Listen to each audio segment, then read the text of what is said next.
Football season diary number 4. Hope you had a good weekend. Well, to decide that for me, if we're going to talk about Arsenal, I'm going to flip this coin. If we get heads, I'm going to start with Arsenal. If we get tails, it's going to be last. I'm going to do it last, actually. So, okay.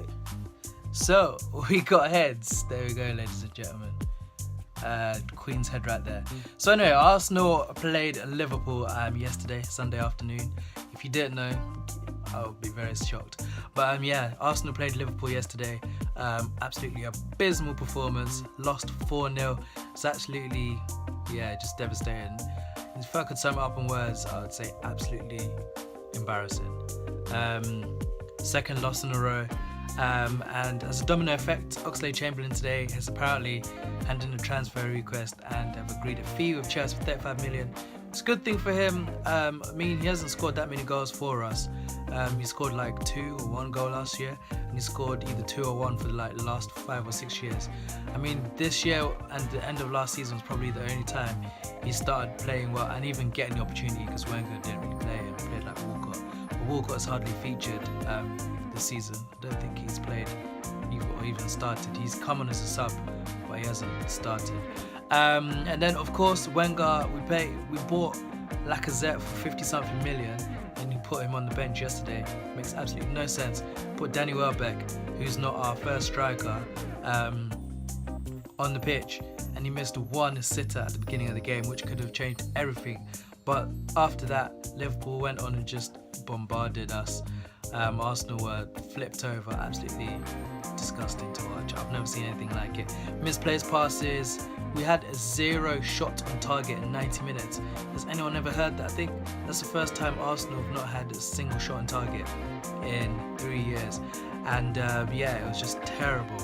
I don't even know what to say. Alexis Sanchez played. He's just come back from a holiday, and obviously he's probably not as match fit as people think he is. On the training ground, it's very different to match. Whereas Liverpool, they've played quite a few games as well. Played last week, Champions League qualifier, which they qualified for.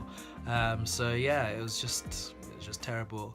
To be honest, I don't want to put it down on you guys, but Arsenal need to fix up. And Alexis Sanchez apparently handed in a transfer request this evening, so it makes things even worse. So when we do come back from the international break, who's going to be playing for Arsenal? Have we had a few people leave? Well, this week actually, as transfer deadline day is on Thursday. Big, massive day. If Arsenal don't spend, well, who knows?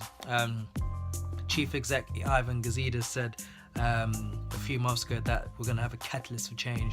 They made Arsene Wenger sign a 2-year contract, and just like all the fans genuinely know this is just going to be what's going to happen over the next few years till Wenger leaves. And the people at the top, because I think most of them just care about money, they don't really care about the team. If they did, they'd come out and say, guys, this is a problem, we're going to change it, we're going to rectify it. But we've had absolutely 0. Oh, just sorry because we lost.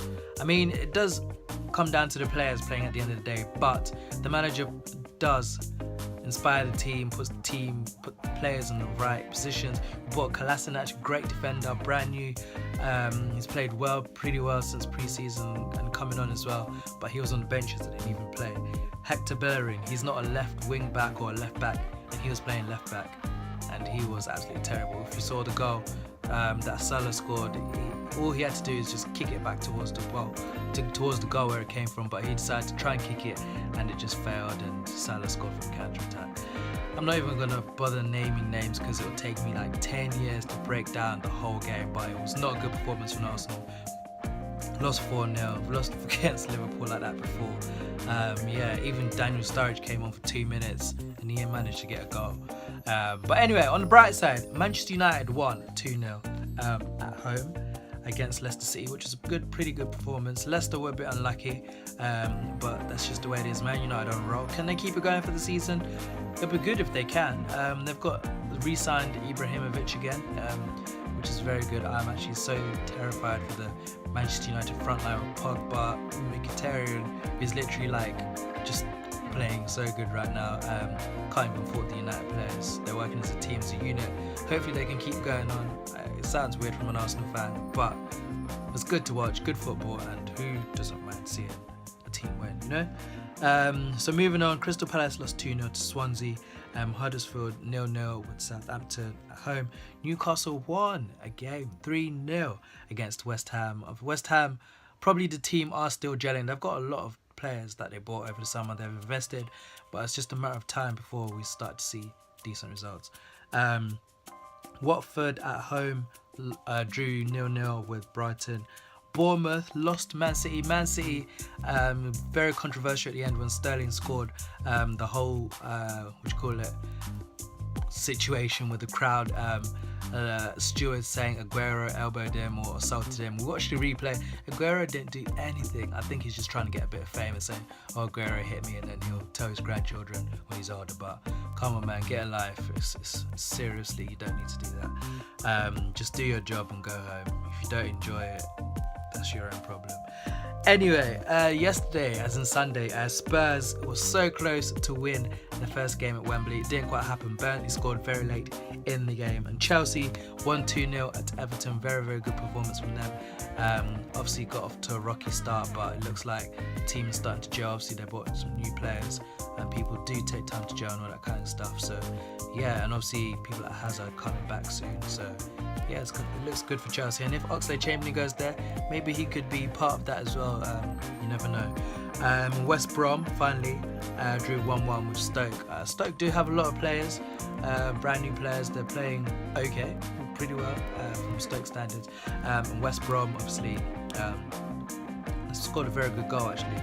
They were just unfortunate that they drew, but neither team lost points, unlike Arsenal. But anyway, that's it for this week. Hopefully you catch me again in a few days' time before the transfer deadline. Hopefully your team, or even my team in particular, need to get some new players. Hopefully they can sort that out. So yeah, football. I was looking forward to this, but it's come back and I am stressed over it. It's not worth it, guys, but it gives us something to talk about. So see you soon.